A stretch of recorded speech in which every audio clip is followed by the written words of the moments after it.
It is a beautiful landmark and a world-renowned symbol of a great city. Unfortunately, its grand exterior has concealed a cancer, a disease of elected officials and staff members breaking a series of laws in order to line their own pockets, maintain power, and keep open a spigot of illicit bribes and other benefits.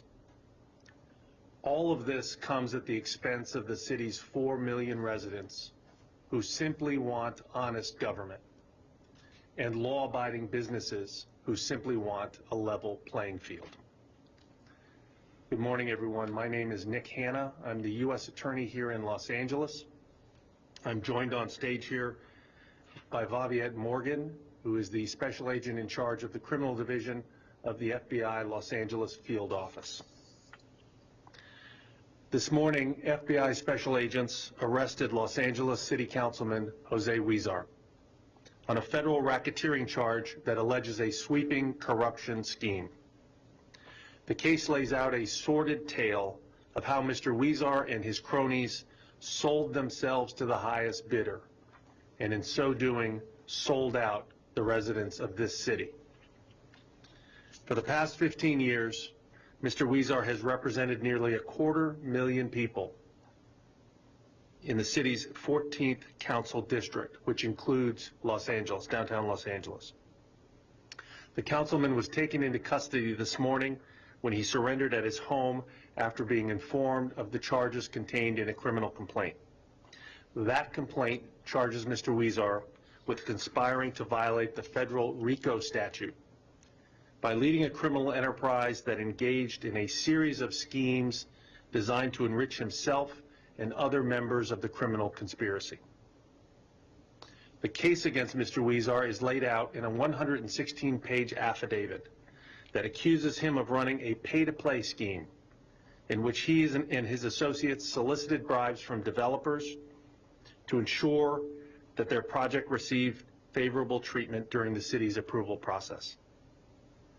Mr. Huizar was able to provide preferential treatment to those who paid because much of the development in recent years was centered in his district, and he chaired the powerful Planning and Land Use Management Committee, where he decided which projects lived and which projects died. While pay-to-play may sound like an innocuous term, make no mistake, this was serious business involving massive projects, one of which was envisioned to be a 77-story tower that was to be the largest building west of the Mississippi. The amount of alleged bribes is also staggering. In one scheme alone, a developer provided $500,000 in cash in brown paper bags. I can also tell you that when Mr. Huizar's residence was searched by the FBI in late 2018, the FBI found $129,000 in cash in a closet. There were at least a dozen luxurious trips to casinos in the United States and abroad, where Mr. Huizar was given over $250,000 in gambling chips. And developers were asked to make substantial donations to political action committees that would finance a campaign to install a Huizar relative as his successor on the city council, thereby maintaining control of the seat after Mr. Huizar was termed out. And the list goes on. In addition to cash, trips, and other benefits, one Chinese real estate magnate allegedly put up $600,000 to be used as collateral so Mr. Huizar could obtain a bank loan to pay off a woman who had accused him of sexual harassment. When Mr. Huizar stopped making payments to the bank, the collateral was used to pay off the loan. The affidavit also outlines how the councilman intervened in favor of a developer against a labor union that objected to a project. Mr. Huizar's intervention helped the developer save millions of dollars in labor costs. Another developer who made substantial contribution to the political action committees later bragged in an email to employees that Mr. Huizar helped them get the go-ahead for a 35-story building in the Arts District, much larger than any other building in that neighborhood. And again, thanks to Mr. Huizar, the development would have minimal affordable housing units, despite the fact that this area is desperate for low-income housing, and would have lesser requirements to employ union labor, saving the developer an estimated $14 million. The sale of an elected office has an impact that far exceeds the dollars and cents value of the actual bribes. The betrayal of the public's trust and the harm that comes with bribery may be hard to quantify, but it exacts a heavy toll. Simply put, massive development projects should be judged on the merits in a fair and transparent process, not on some backroom deals. The corrupt activity that has now come to light has had a far-reaching effect on neighborhoods, particularly in downtown LA. It also has the incalculable economic effect of scaring off legitimate businesses from seeking to do business in Los Angeles. Holding an elected office means accepting a public trust by the people you serve. The vast majority of public officials are dedicated, hardworking, and law-abiding. However, when public officials choose to callously betray the trust of the people they serve and selfishly abuse the privileges of the office they hold, we will take all necessary steps to hold those people accountable for their behavior, as we have demonstrated with the charges against Mr. Huizar and other members of the criminal enterprise. Mr. Huizar is now the 5th person to be charged in this ongoing investigation into public corruption at LA City Hall.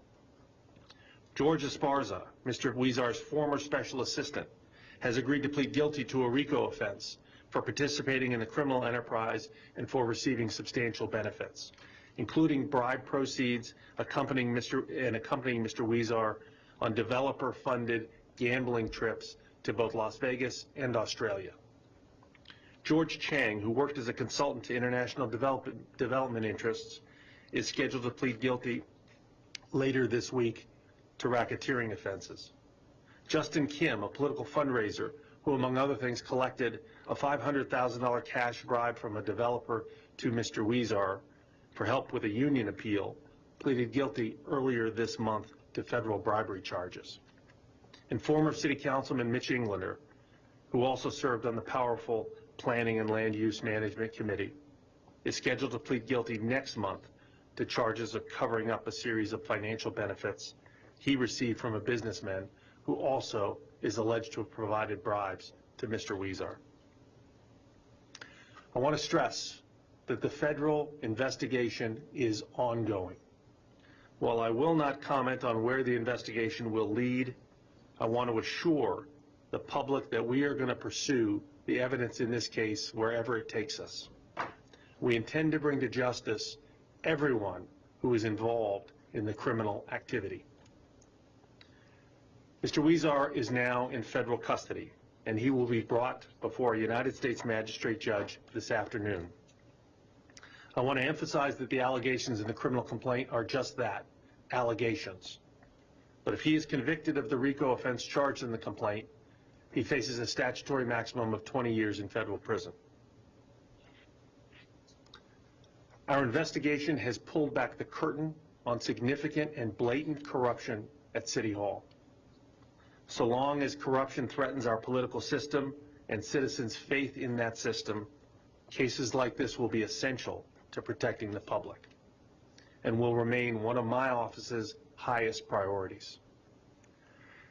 I want to thank the FBI for conducting a thorough and comprehensive investigation in this case. I also want to thank Matt Jenkins, Veronica Dragolin, and Melissa Mills for the assistant U.S. attorneys handling this matter. At this time, I would now like to introduce Faviette Morgan of the FBI.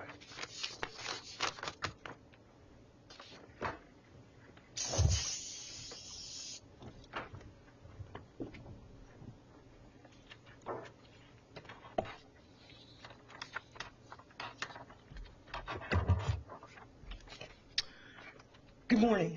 My name is Viviette Morgan, and I'm the special agent in charge of the FBI's Criminal Division in Los Angeles. As the United States Attorney outlined, this case implicates an elected official, an individual to whom we give our trust and our vote, in an expansive investigation alleging Mr. Huizar and others built and carried out a lucrative criminal enterprise at the expense of Angelenos. This investigation constitutes the first ever RICO prosecution in a public corruption case charging an elected official within the city of Los Angeles. The complaint filed in this case, known as Operation Casino Royale, alleges textbook corruption and reveals a cast of characters who made decisions about Los Angeles city development on behalf of wealthy donors, regardless of what was in the best interest of its residents. As the complaint outlines in great detail, local politics morphed into a well-oiled quid pro quo engine fueled by bribes from developers, consultants, lobbyists, and fundraisers who paid to have their agendas pushed by politicians, public board members, and civil servants.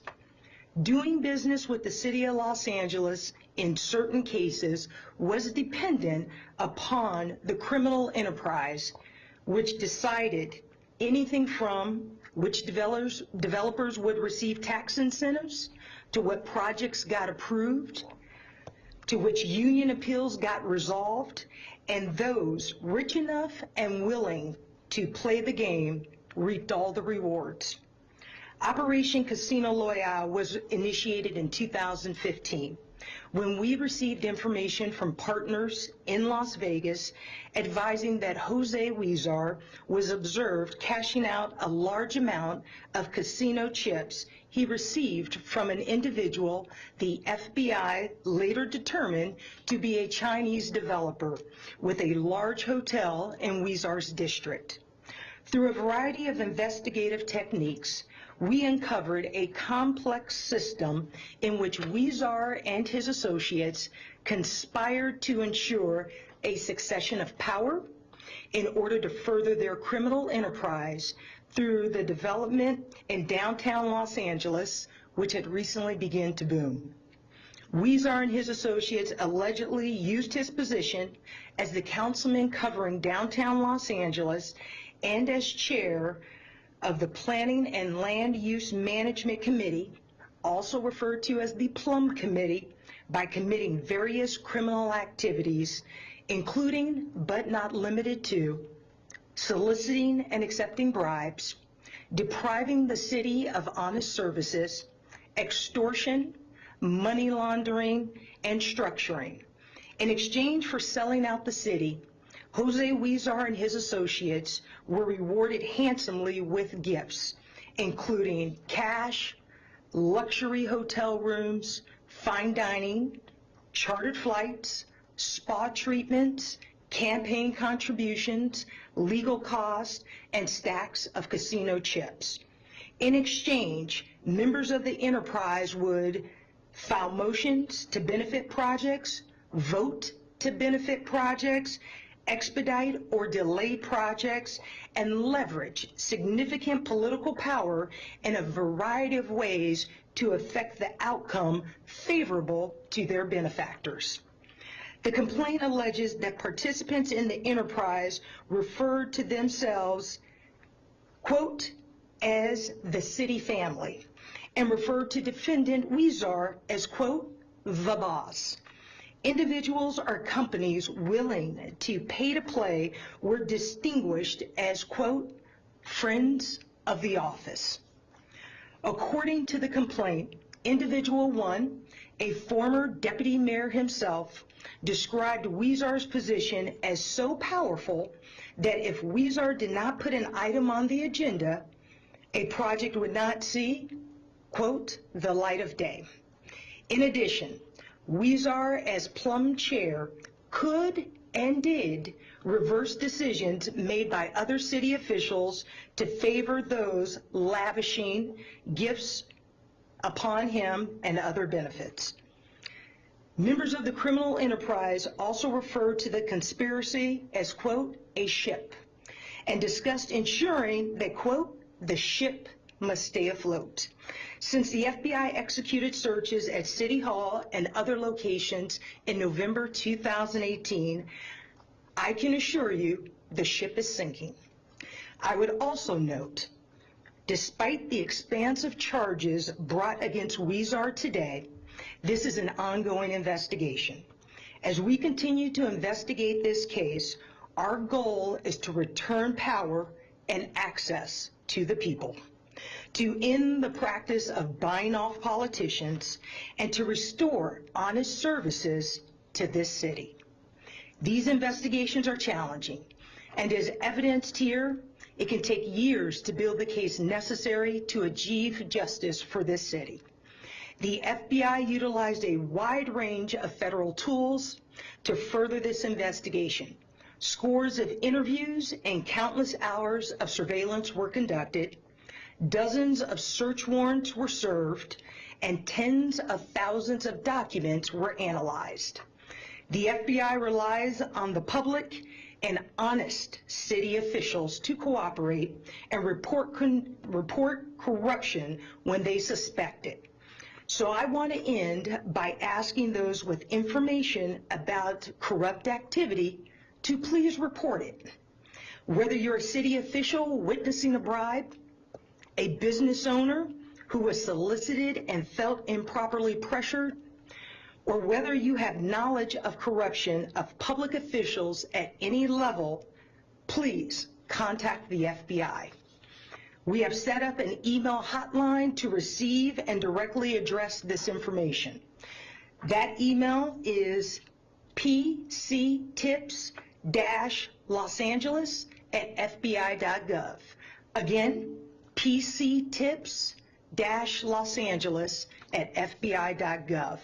This email is monitored regularly, and information can be provided confidentially.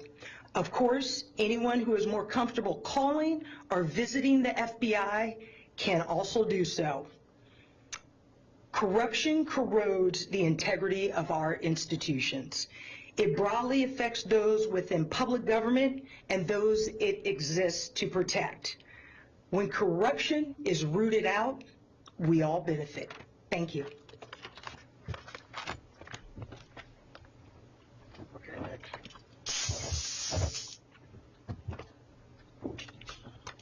We'll take questions at this time. Do you want to start? Yes. Just a couple of questions. First of all, this is not even subtle. It appears brazen, obvious allegations of taking bribes. Was it arrogance? Did they just think they were not going to get caught? I can't speak to what they were thinking. I can say that the corruption was widespread, as alleged in the complaint. A lot of people were involved. And I would also note that nobody picked up the phone and called the FBI. And I believe that there must have been others who would have observed what was going on or had some inkling of some of the criminal behavior. Can you name any specific project that was involved in this? Any specific one that you could tell us about?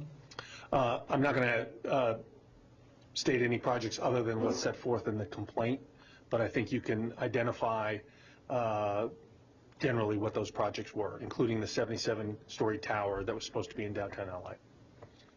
Fred, so you, especially Morgan mentioned the thread that started the investigation. Someone had contacted the FBI after seeing Huizar passing out chips in Las Vegas. I was wondering if you could give more information about how that developed into the investigation. Let me turn that over to Special Agent Morgan.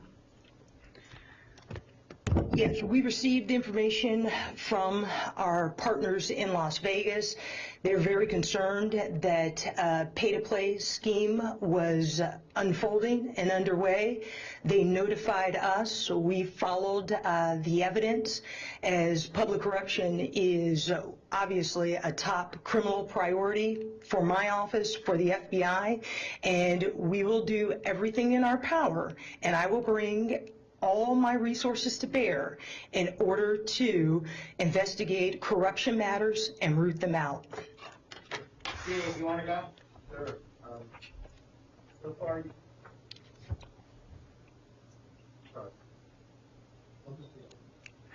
So far, there have been 5 of these cases, and one of the notable things is that none of them have actually been either real estate developers who you've identified by letter. Is that a conscious choice, and is it your intention not to have any of them face criminal charges, but only the other participants?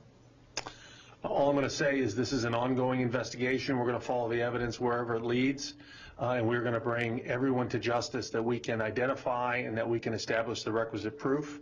And where appropriate, we're going to file criminal charges. Margaret? Maybe following up on that, you said this is the ongoing investigation, are there any additional targets at City Hall, other council members, bigger targets than Huizar?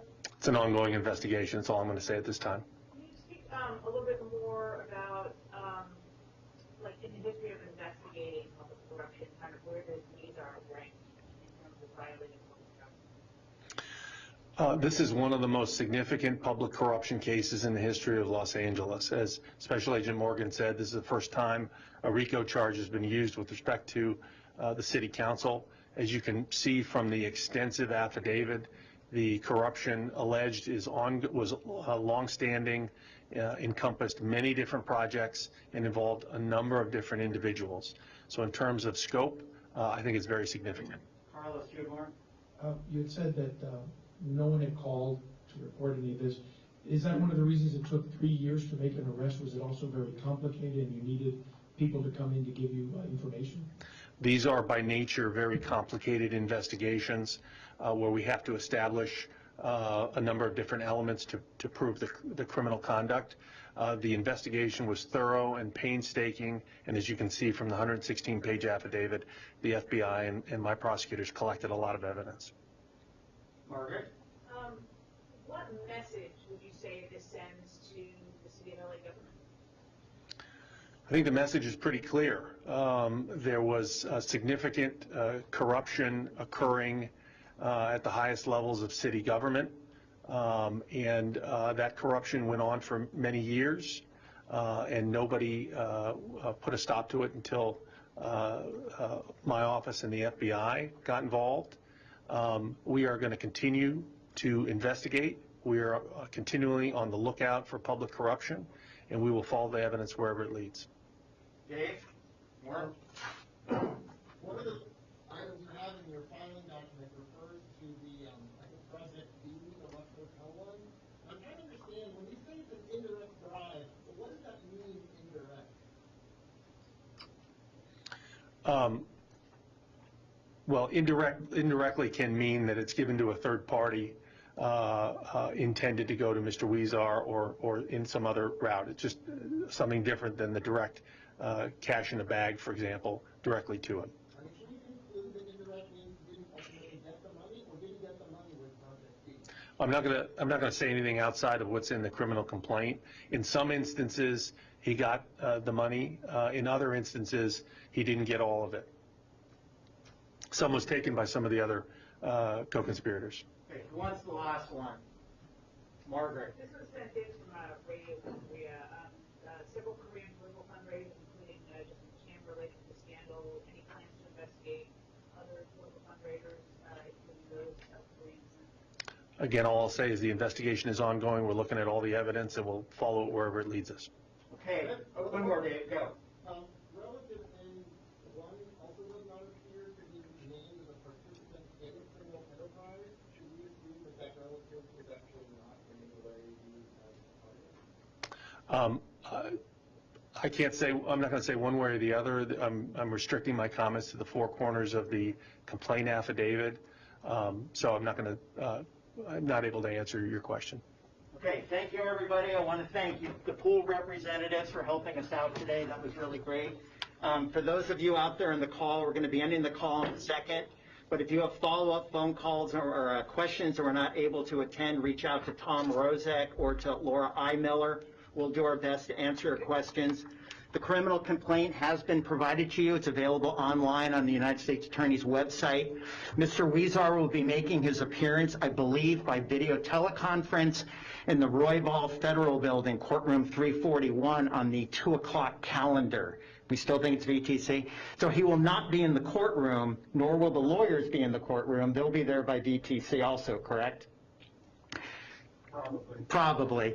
The courtroom is open to members of the public, as far as I know, so you can watch the proceedings such as they are in person, but they will be on television. Roybal 341, the normal arraignment courtroom. So with that, I'm going to end the conference call, and thank you for attending. It's right next door. Thank you, everybody. So, good? Yeah. All good? That worked out okay? Perfect.